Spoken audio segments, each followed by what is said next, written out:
you have a full rank square matrix, invertible matrix, you might want to create an orthogonalized version of it. Okay? And why would you want to do that? Well, what will happen is that all columns will turn out to be unit lengths, orthogonal to each other, and you can use it as a basis if you want to. But the real reason behind it is that it leads to a decomposition of the original matrix.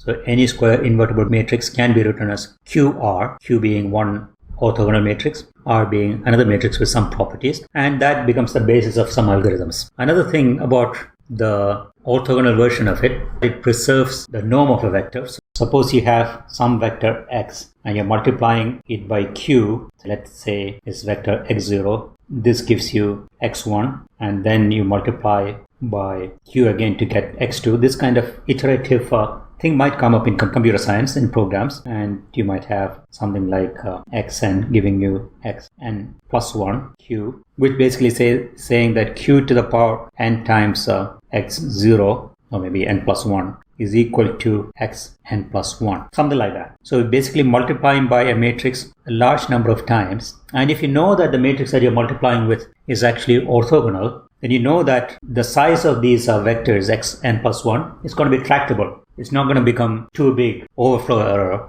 or it's not going to become too small, underflow error. So you avoid some kind of numerical problems by dealing with only orthogonal matrices. That is a guarantee nice to have in writing programs. Okay, otherwise you will have to handle those errors. So what we will use is an algorithm called Gram-Schmidt to get to a Q matrix, and then after that you will get the R matrix also, starting from a square invertible matrix A. The thing is, it actually preserves the direction of the first vector, the first column in A. It is a column-wise operation. First column will be in the same direction. The second column, if the second column is to the right of the first column, then in the Q matrix also it will appear on the right of the first column. What I mean by that is this.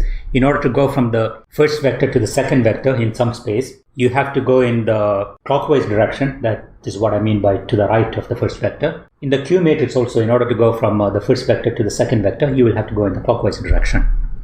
So that's all there is to it. So that just happens to be that way. So how shall we do this? So Gram-Schmidt process is an algorithm. So what you will do is take the first vector, normalize it. So you then start from the normalized version of the first one and get the part of the second column vector that is orthogonal to it, that is perpendicular to the first one. And then normalize the perpendicular part that will become the second column in Q. So you got Q1 and Q2. Then you will project the part of the third column in A to my Q1 and Q2 and get the perpendicular part, and that will be perpendicular to the plane defined by Q1 and Q2. That becomes my third vector, and then we'll normalize it and we'll iterate until we run out of columns. So that's the plan. So I have a matrix with A1, A2, A3 up to AN in it, and vectors. Just think of the first three of them in multicolor here. A1 in red, A2 in blue. And so I'm working in the plane of A1 and A2. So in other words, I have rotated my slide in such a way that it's actually lying on the plane of A1 and A2. But A3 is in some other direction. It has to be. It cannot be in the same plane as A1 and A2. Can somebody tell me why?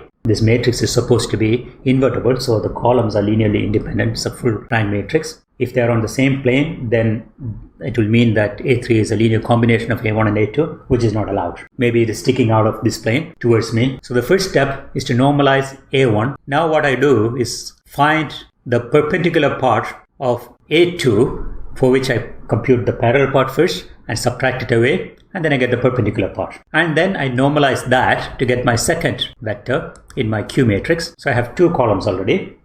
Then I use those two columns, project A3 onto these two, and add them up. What I will get is the projection of A3 onto the plane of Q1 and Q2. I'm shining light kind of perpendicular to the slide, and I'm getting the shadow of A3 onto the plane of Q1 and Q2, and then I subtract that away from A3, then I'll get the perpendicular part. Then I go and normalize that. So I get the third vector. So I get Q1, Q2, and Q3. Then I keep iterating the same procedure until I get up to Qn, all my vectors. This is Gram-Schmidt process. That's it. Okay, it's an iterative process. I started from A, I got Q. I can guarantee that it is orthonormal because by construction, I made sure that each column is orthogonal to all of the columns. And I also made sure that each column is normalized. So it is orthonormal. What we did was take the first column and normalize it. So it's a column operation that we performed. Remember, for row operations that we performed in elementary row operations in Gaussian elimination, we had to multiply on the right by an elementary matrix because we are working with rows. There's a row picture of a matrix multiplication. Here it becomes the column operation, so it's a column picture. The first step of A is to make A1 a unit vector, so I am dividing by the norm of A1. So I take some product on the left, so it's a linear combination of columns of A in such a way that the first column gets scaled down by the norm of that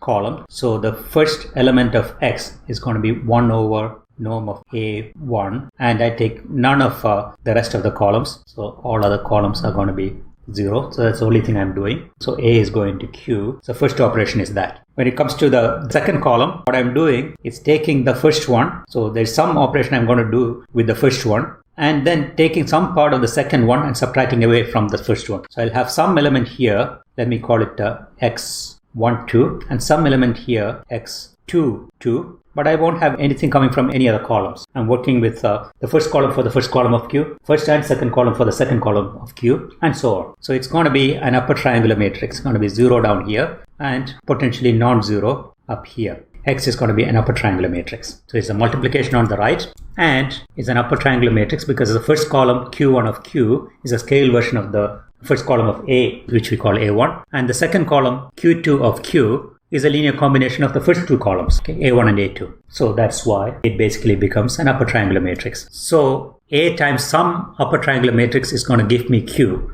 We don't know what the upper triangular matrix is. We are not actually keeping track of it. But we have some powerful tool here because we know that Q is actually orthonormal. So I will just write R as the inverse of this matrix. And then I can say that A is Q times R. A is Q times R. Again, we don't know what R is because we didn't keep track of the operations. But what we know is that inverse of an upper triangular matrix is an upper triangular matrix. That is an exercise in the chapter actually. So I'm going to write A is equal to QR. Then I go back and say that R is actually equal to Q inverse times A. A is equal to QR. This I know it can be written that way. I don't know what R is yet. But I'm going to say that R is going to be equal to, I multiply both sides by Q inverse A is equal to Q inverse QR, and this becomes the identity matrix, and that goes away. Now what is Q inverse? I know that Q is guaranteed to be an orthonormal matrix, so that is a Q transpose A. Now transposing a matrix is very easy to do. A you already have, then it's just a matrix multiplication to get R. So we don't really have to keep track of what we did in Gram-Schmidt process. We can just get it from the final